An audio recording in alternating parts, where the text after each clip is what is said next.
그리고 이렇게 판매를 했을 때 2022년 테슬라 총 판매량, 인도량 132만 대 정도. 그러면 작년 대비 42% 정도 성장을 하는 겁니다. 요거는 이제 중국 락다운이 이거 없었으면 아마 거의 46, 7% 정도 달성하지 않았을까라고 좀 생각을 합니다. 그러나 이익률은 지금 엄청납니다. 테슬라는 역시나. 요것도 지금 4분기에 다시 증가할 거로 예상을 하지만 그게 끝이 아니라 지금 이게 오퍼레이팅 프로핏, 그러니까 영업이익률이에요. 영업마진인데 테슬라 홀로 17.2%입니다. 그리고 나머지 회사들은 6%, 5%, 포드는 4%예요. GM만 좀 높은데 GM은 요 수익성 되게 좋은 그 픽업 트럭 그 모델을 굉장히 많이 팔면서 동시에 미국 시장에 모든 게 집중되어 있기 때문에 그래요. GM의 전체 수익의 80에서 90% 정도가 미국입니다. 반면 요런 애들은 지금 전 세계로 판매하고 있죠. 근데 그런 애들 아무래도 좀 수익성 떨어지는 판매가 굉장히 많죠. 그러다 보니까 이렇게 좀 차이가 나는데 어쨌든 테슬라 지금 다른 회사들의 거의 트리플. 근데 요거는 영업이익이고 순이익은 더 차이가 납니다. 순이익은 지금 테슬라 논갭 기준이에요. 21년 순이익이 14.2%였어요. 근데 이게 22년에 아직 끝나진 않았지만 아마도 17.4% 정도까지 올라갈 것으로 예상을 합니다. 그러니까 순이익률이 지금 오히려 증가하고 있는 거야. 그러면 다른 애들은 어떠냐? 다른 1000만 대씩 파는 회사들, 토요타, 폭스바겐. 토요타가 4.7%, 그리고 폭스바겐 3%입니다. 이 이익률에서 어마어마한 차이가 있어요. 그리고 당분간은 테슬라 판매량이 증가하면서 이 이익률이 계속해서 증가할 것이에요. 그렇게 예상을 하고 있는 거죠.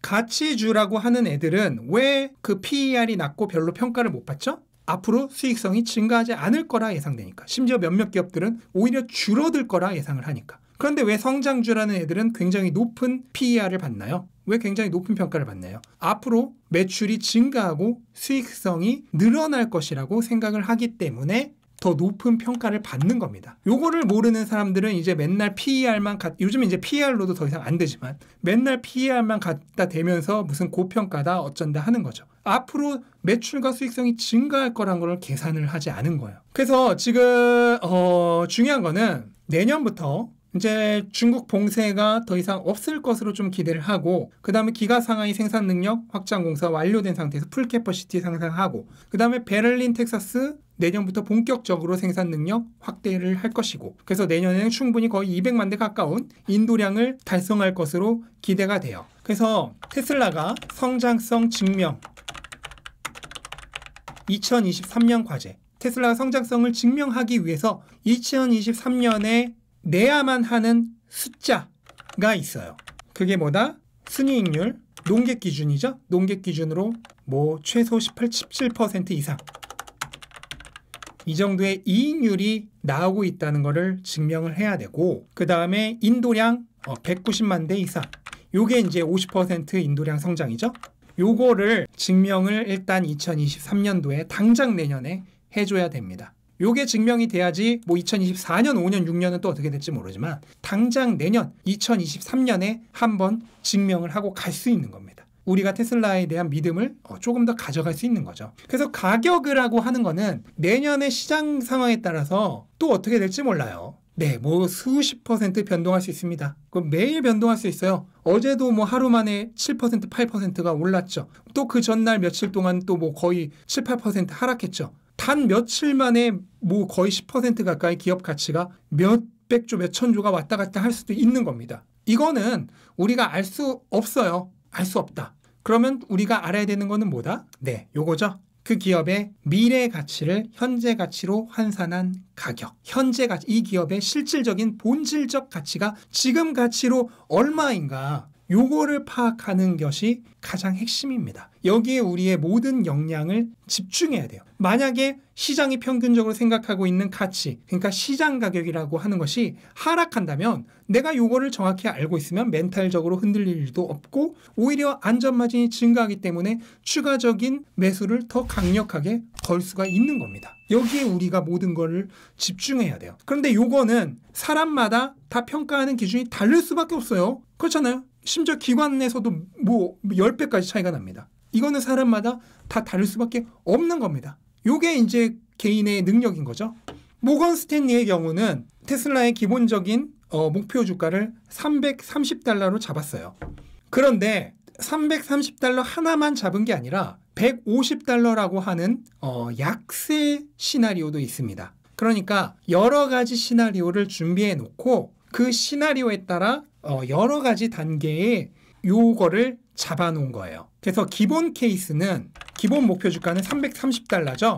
그리고 약세일 경우 $150인데 이거는 여러 가지 시나리오에 따라 계산치를 다르게 한 건데 기본 케이스 $330의 경우에는 2030년 기준 차량 판매량 770만 대를 기본으로 잡은 겁니다.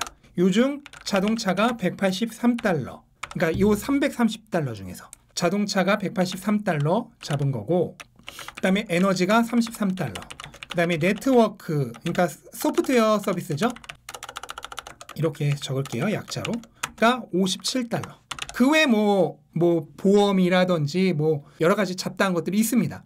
근데 주요 3대는 이거예요. 이렇게 해가지고 $330를 잡은 건데 $150의 경우는 자동차가 $99, 그 다음에 에너지가 $3, 그리고 네트워크가 $37네요. 이렇게 잡은 겁니다. 그러니까 지금 특징적인 게 에너지가 거의 성장을 안 할 거라고 보는 거고, 그 다음에 자동차는 보면 거의 반토막이죠. 요거의 한 반에 가까운 400만 대 정도만 2030년에 팔릴 거라고, 실제로는 규모의 경제에서 아마도 더 400만 대보다는 조금 더 많이 팔릴 수도 있죠.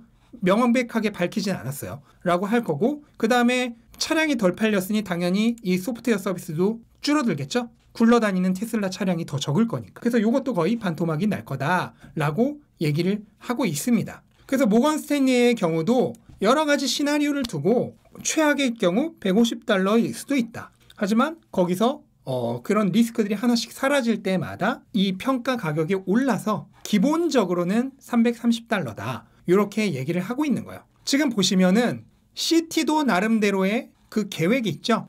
CT는 현재 $176로 잡고 있습니다. 그러니까 모건 스탠리의 약세장의 경우가 $150, 그러니까 약세 시나리오의 경우가 $150니까 모건 스탠리의 약세 시나리오보다 CT는 기본 시나리오가 조금 더 높은 거예요. 이게 이제 사람마다 평가하는 그 평가치가 달라지는 거죠. 저의 경우는 이거는 지난주 했으니까 그냥 빠르게 넘어갈게요. 26년 500만 대로 잡았죠. 그리고 이때 EPS가 $15 30센트, 그리고 이후 성장률 20% 정도 잡아서 PER 40, 그래서 $612를 기본적으로 잡았고, 요거를 3년 역복리로 계산을 해서 무이자율 4.5%에 요구 수익률 27%에서 할인율 31.5%로 해서 현재 가격, 지금으로부터 한 1년 이내 사이의 가격인 거죠. $270로. 이거를 이제 기본 케이스로 잡은 거죠. 근데 저의 경우도 한 가지 시나리오만 말씀드린 거 아니죠. 이것도 사실 제어의 기본 시나리오는 아니에요.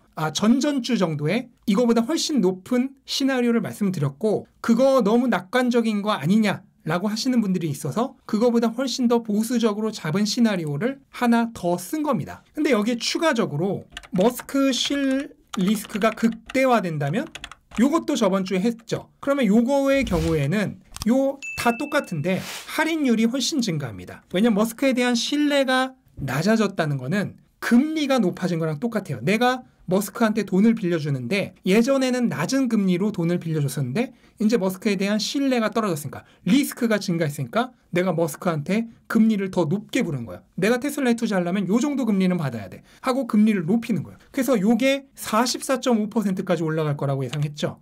그 경우에도 현재 가치는 $203다. 그러니까 저의 경우 모건 스탠리가 말하는 요 한 $150 케이스가 요 $203가 되는 거예요.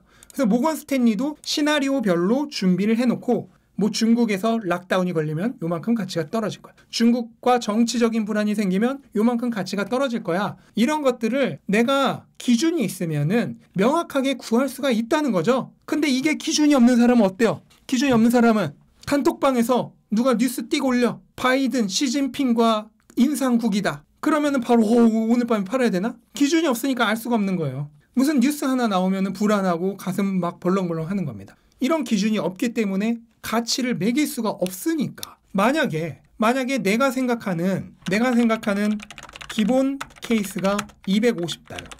근데 중국 리스크 급증시 200달러라고 그럼 뭐 더 내려볼게요. 한 180달러라고 해볼게요. 그렇게 나는 미리 기준을 세워놨거나 또는 어떤 리스크가 생겼을 때 그거를 점검해서 판단을 해서 이만큼 가격에 반영하겠어. 이만큼 불확실성에 반영하겠어. 테슬라에 투자하는 금리, 요구 수익률을 올리겠어. 라고 하는 것을 내가 알 수 있다면 요 가격이 나왔겠죠. 그러면 지금 테슬라 가격이 얼마예요?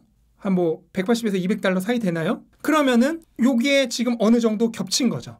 그러니까 나는 약세 시나리오일 경우 중국 리스크가 급증했을 경우 요 가격이 한 요만큼으로 내려와. 근데 테슬라 가격이 이렇게 올라서 어느 정도 그 가격에 도달을 했어. 그러면 안전마진이 사라진 거죠. 그리고 나는 그 리스크를 앞으로 이 리스크가 크게 영향을 미칠 확률을 50% 정도로 보고 있다. 이거를 50% 정도로 확률로 보고 있다. 라고 하면은 비중을 50% 줄일 수 있는 겁니다. 무조건 어떤 절대적인 믿음과 뭐 종교적인 믿음에 의해서 투자를 하는 게 아니에요. 이런 프로세스를 거쳐서 투자를 하는 겁니다. 이해가 되시죠?